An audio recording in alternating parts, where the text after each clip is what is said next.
D'abord, je voudrais dire merci à Moshe de m'avoir invité comme presque chaque année, depuis qu'on se connaît, à faire des petites interventions ici et à rencontrer des gens vraiment très très sympathiques et très intéressants. Donc merci beaucoup Moshe. Et merci à vous d'être là et de bien vouloir m'écouter. Alors on m'a demandé quel était mon parcours, donc j'ai fait juste une slide avec un petit parcours sur ce que je fais. Et puis comme ça, si vous voulez après me contacter, vous êtes les bienvenus, ou vous tapez simplement mon nom sur Doctolib. Alors on va parler du lâcher-prise. Le lâcher-prise,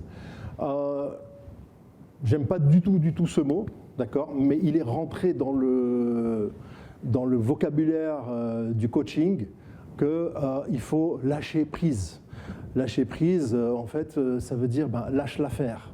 Ça ne marche pas, lâche l'affaire.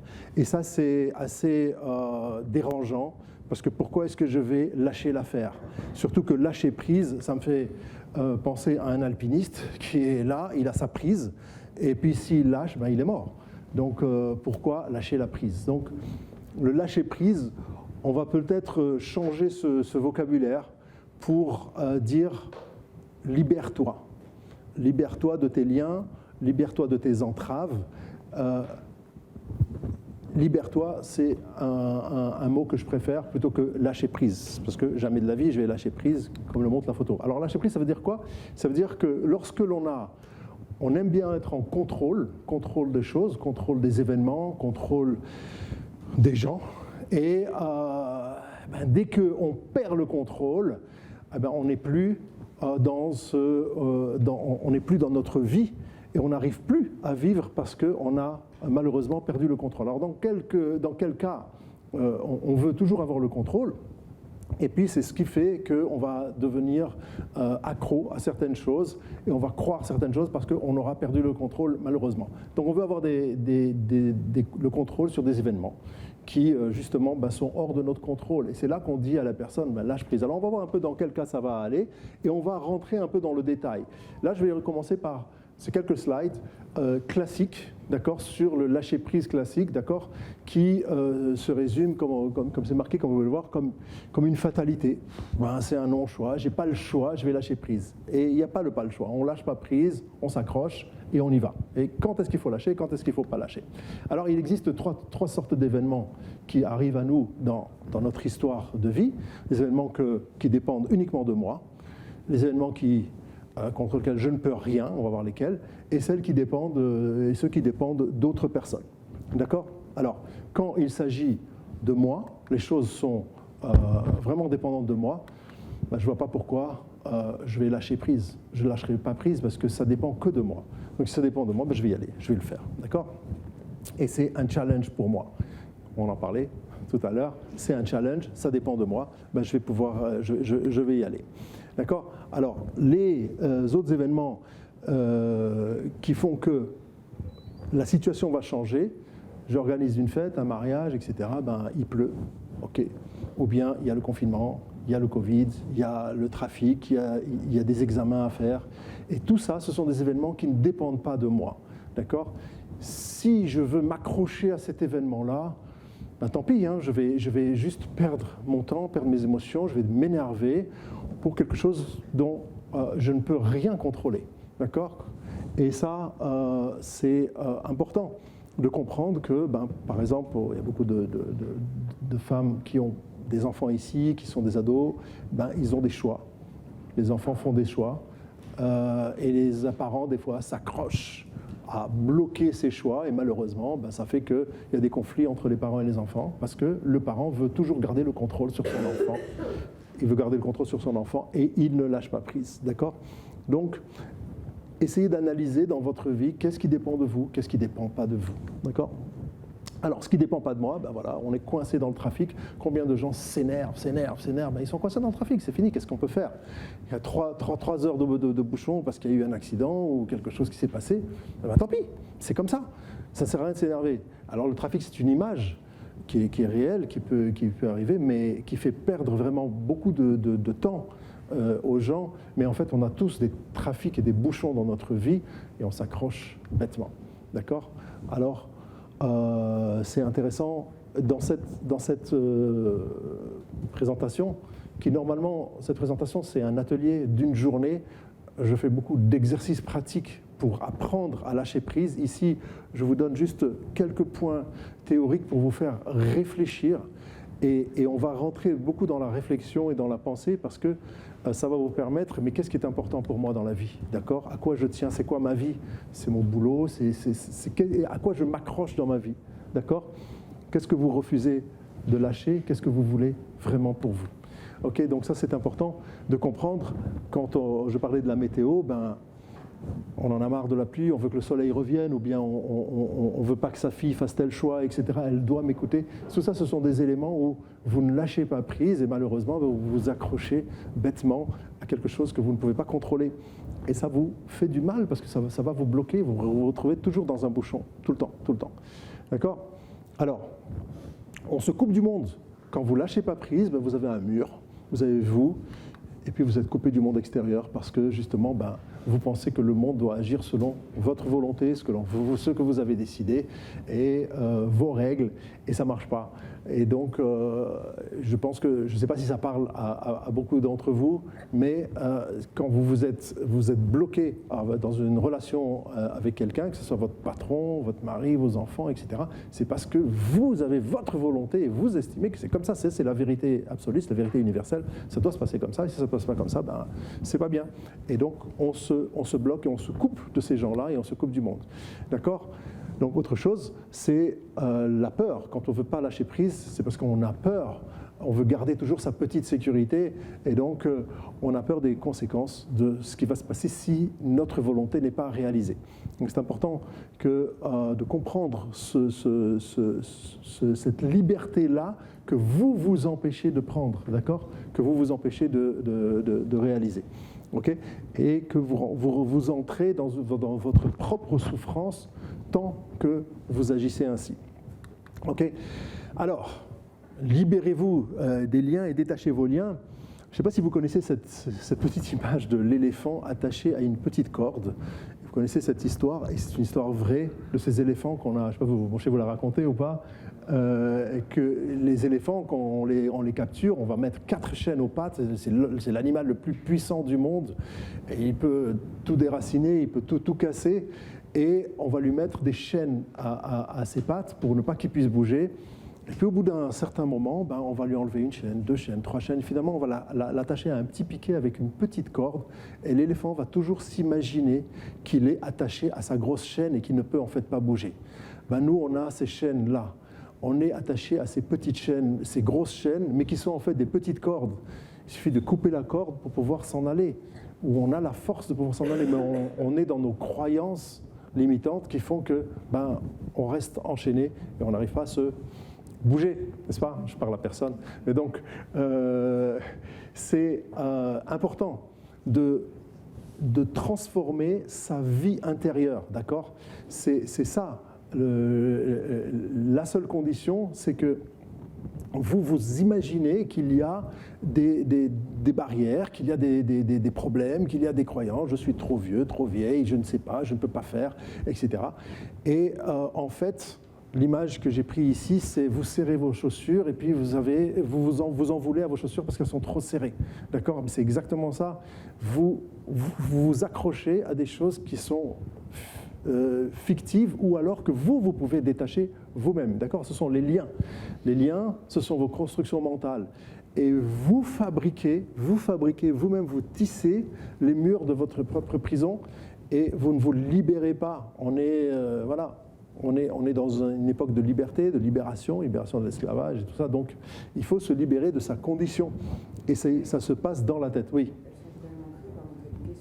Oui, ancré par l'éducation, ancré par notre expérience, ancré par notre culture, ancré par nos parents, par nos professeurs, etc. Oui, mais c'est notre réalité de vie par rapport à notre éducation, par rapport à... Je recevais la semaine dernière un monsieur qui, après 20 ans de mariage, a réalisé que il criait tout le temps sur sa femme et il la soumettait parce que son père faisait comme ça et son grand-père faisait comme ça, etc. Et puis il se dit, mais j'ai raté ma vie de mariage, et maintenant il a totalement changé. Il s'est métamorphosé. Il dit, mais pourquoi tu faisais ça? Ben, parce que mon père il faisait ça. C'est comme ça qu'il fallait faire, non? C'est comme ça qu'un homme doit se comporter. Ben non. Et il a changé. Il a changé. Il avait toujours ces liens qui sont des contradictions mentales, d'accord? Et on est prisonnier de son propre film. Okay? Alors, prendre conscience que vous n'êtes pas aussi libre que vous le voudriez, d'accord? C'est déjà si vous prenez conscience que oui, j'ai des liens, oui, je suis emprisonné dans mes croyances, oui, je veux me libérer, c'est très important, ok? Et que vous prenez conscience que qui est-ce qui vous bloque par rapport à votre désir vraiment d'être libre, c'est-à-dire à faire ce que vous voudriez réaliser, que ce soit une réalisation professionnelle ou personnelle, peu importe, c'est votre propre accomplissement, d'accord, par rapport à ce que vous pouvez accomplir dans la vie. Alors, savoir aussi que vous n'êtes prisonnier de rien du tout. Vous n'êtes prisonnier que de votre mental. Et c'est important de pouvoir visualiser ça, que c'est votre interprétation de vos expériences qui font que vous êtes comme ça. C'est qu'une interprétation. Et vous pouvez interpréter votre expérience de vie d'une autre manière. Et vous avez différentes personnes qui vont interpréter le même événement d'une autre manière. D'accord? Donc ça, c'est aussi important à voir. Est-ce que vous avez des questions jusque-là?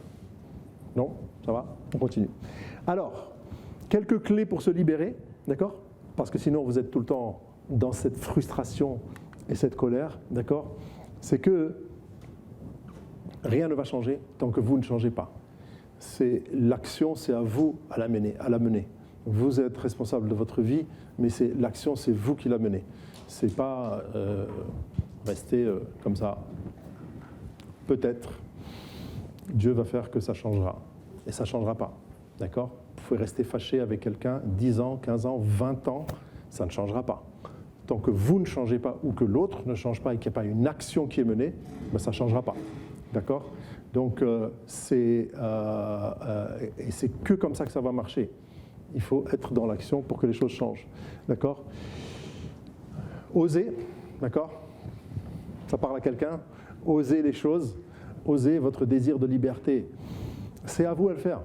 C'est à vous à être les créateurs de votre vie, ça ne descendra pas du ciel. Ça ne descend pas du ciel, parce que le ciel, il veut que vous agissiez. D'accord? Cessez de vous dire que vous devez vivre avec des limitations, que vous êtes trop vieille, que vous êtes ceci, que vous ne pouvez pas faire, que, je ne sais pas, que vous avez des enfants, que vous devez vous occuper. Si vous voulez vraiment, ben vous osez le faire, et vous passez le pas, et vous sautez dans le bain. Okay, c'est possible. La perception de vous-même, c'est...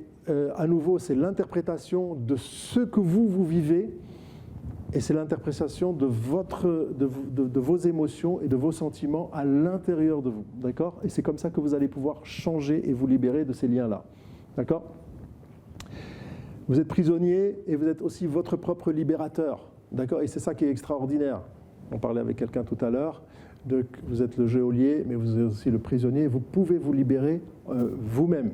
C'est un peu comme quelqu'un qui va regarder un film ou va zapper à la télévision toutes les chaînes et aucun film ne l'intéresse. Il va zapper jusqu'à un moment où il dit « je ferme tout, stop, ça suffit, je vais sortir dehors, prendre de l'air et je vais finalement vivre ma vie. » Parce que c'est ça qui compte. J'ai envie de vivre ma vie, je n'ai pas envie de vivre dans un film où je suis prisonnier de ce film-là. D'accord?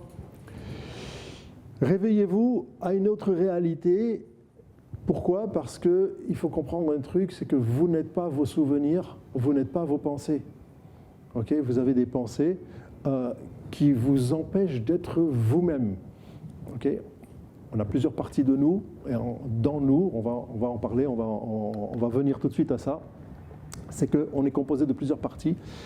L'un que j'appelle moi le vrai moi, ou l'autre le faux moi. Yeseratov, pour ceux qui connaissent un peu, c'est-à-dire qu'on a un penchant vers le bien, un penchant vers le moins bien, mais qui est aussi bien, parce que c'est aussi pour moi que je le fais. Mais quand on a le faux moi, c'est pas vraiment moi qui veux ça. Et ce faux moi, il est malheureusement ici, c'est le colocataire qui ne paye pas, et qui vous incite à faire plein de choses à l'intérieur de vous. Mais ce n'est pas vous, parce qu'à l'intérieur de vous, le moi profond, le moi intérieur, votre âme à l'intérieur, c'est elle qui veut votre bien et vous êtes bloqué par ce faux moi qui va vous trouver toutes sortes d'excuses et de très bonnes excuses, de très bons prétextes pour ne pas faire ce que vous devriez faire. D'accord ? Il est plein de contradictions, d'illusions, etc. Très égoïste et il est aussi très malin. D'accord ? Parce qu'il va vous trouver plein de choses pour ne pas avancer dans votre vie. Ok ? Alors, quand vous devenez de plus en plus conscient de vous-même, pour vous libérer et pour découvrir votre vraie nature. Votre vraie nature, c'est votre vrai moi. Et quand on travaille notamment en hypnose et qu'on arrive à mettre le conscient en mode veille, en mode avion, on remonte l'inconscient, c'est-à-dire qu'on remonte la vraie personnalité de la vraie personne. Là, on parle à la personne, on s'adresse à cette personne, et à ce moment-là, on arrive à faire des changements. Alors, ce n'est pas nécessaire d'être dans l'hypnose en soi, mais ce qui est important, c'est de savoir qu'on peut y arriver aussi sans passer par de l'hypnose ou un hypnothérapeute. Il faut juste prendre conscience, c'est quoi le vrai moi, c'est quoi le faux moi, d'accord ? Et se poser les bonnes questions. Alors, faites une liste de vos besoins réels et de vos besoins fondamentaux. Et ça va vous permettre de vous libérer. On va étudier tout de suite, en quelques minutes, puisqu'on n'a que quelques minutes, c'est quoi les besoins réels et comment fonctionnent les besoins réels. C'est quelque chose d'assez fascinant, les besoins réels que vous avez. Alors, j'ai mis ici la photo d'un aigle, d'accord, qui vole dans le ciel. Okay ? L'aigle a besoin de voler. On est d'accord ? Le dauphin a besoin de nager. Okay ? S'il n'y a pas de ciel, l'aigle ne peut pas voler. S'il n'y a pas de mer, il n'y a pas d'eau, le poisson, le dauphin ne peut pas nager. D'accord ? Le besoin de l'aigle est rempli parce qu'il y a un ciel pour qu'il puisse voler. D'accord ? Ça veut dire que tous les besoins sont reliés à une condition invisible qui suscite ce besoin. D'accord ? Si vous avez un besoin réel, ça veut dire qu'il y a une solution qui est là, qui est invisible, qui est avec vous, dans laquelle vous pouvez accéder à ce besoin. Ce n'est pas quelque chose de perché, ce n'est pas quelque chose d'ésotérique, c'est vraiment là. Comme vous avez ce besoin qui est réel, je ne dis pas besoin d'avoir une tablette de chocolat, ce n'est pas ça le truc. C'est vraiment un vrai besoin. Et là, vous avez la porte ouverte pour obtenir ce besoin. D'accord ? Donc, le besoin et la nature, c'est une seule et même chose. Donc, à partir du moment où vous voulez vraiment accéder à ce besoin, à votre objectif, vous allez y accéder. Ok ? Parce que vous vous mettez en état de vous libérer de vos contraintes, d'accord ? Pour monter en étage supérieur. Comme dit Einstein, si vous voulez régler un problème, vous le réglez au niveau supérieur. On ne le règle pas au même niveau, il se règle toujours au niveau supérieur. C'est comme un peu comme quelqu'un qui a une grande maison, il a une cave, il a un rez-de-chaussée, il a un premier étage, deuxième étage, troisième étage, cinquième étage. Quand il est à la cave, il est en dessous, il est sous la terre, il ne peut rien voir. Il va monter, il va voir le rez-de-chaussée, il va au premier étage, il va avoir une certaine vue, il va monter au cinquième étage, il va voir tout le panorama. Plus vous montez et plus vous vous libérez, d'accord ? Et moins vous restez dans votre carcan et dans votre prison intérieure, d'accord ? Donc, il n'y a pas de substitut. Tant que vous n'êtes pas libéré, aucun de vos besoins ne sera jamais comblé. Ça veut dire qu'en fait, il n'y a pas de demi-mesure. Si vous voulez vraiment être dans la liberté, dans ce fameux lâcher-prise, je n'aime pas beaucoup prendre, vous allez réussir votre vie. Sinon, vous ne réussirez pas votre vie. Vous serez toujours dans la prison. Et vous pouvez naître, vivre et mourir emprisonné dans une vie de prisonnier. D'accord ? Parce que c'est comme ça. L'homme, il est là pour être totalement libre de vivre la vie qu'il a rêvé et qu'il voudrait vivre. Si ce n'est pas comme ça ne vaut pas la peine d'être vécu.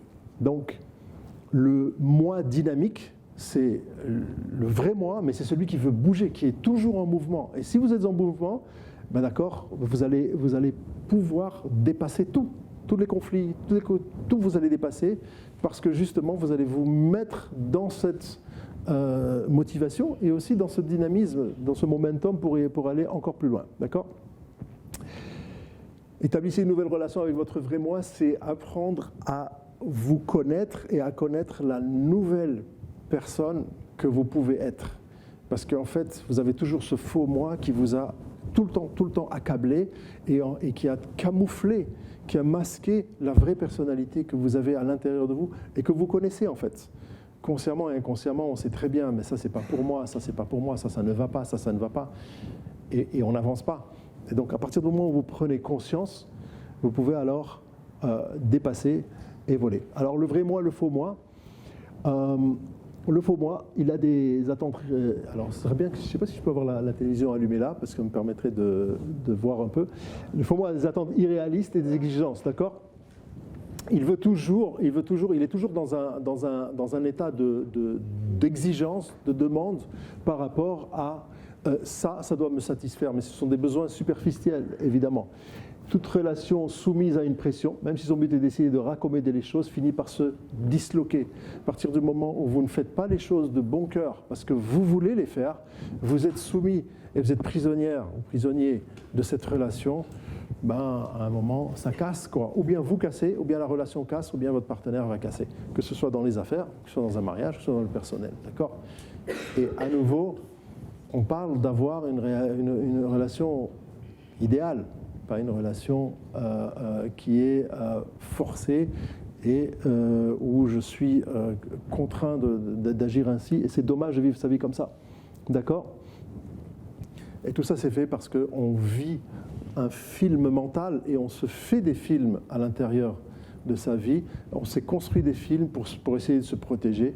Et en fait, on n'a jamais essayé de sortir comme cette personne qui veut sortir de sa télécommande. D'accord ? Vous êtes libre de choisir la vie que vous voulez. Et c'est vraiment comme ça. C'est pas je suis obligé de faire ça, je suis obligé de faire ça. Il y a un moment, vous pouvez choisir, et à tout moment, vous pouvez choisir de continuer ou d'arrêter.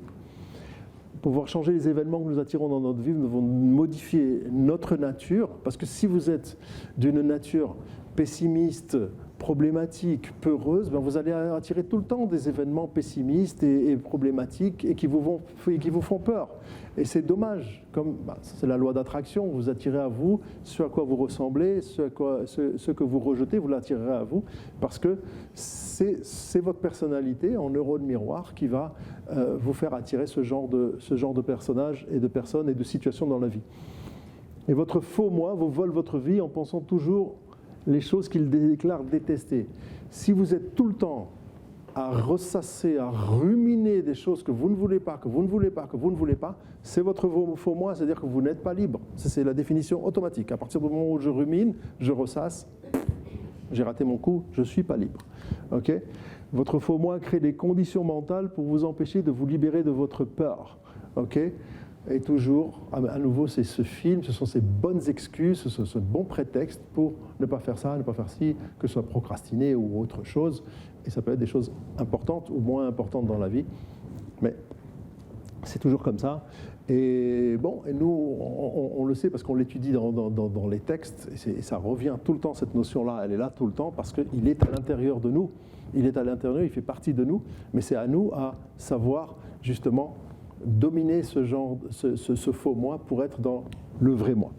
D'accord. Le vrai moi est toujours responsable de ses actions et le faux moi vous laissera toujours à l'état de victime.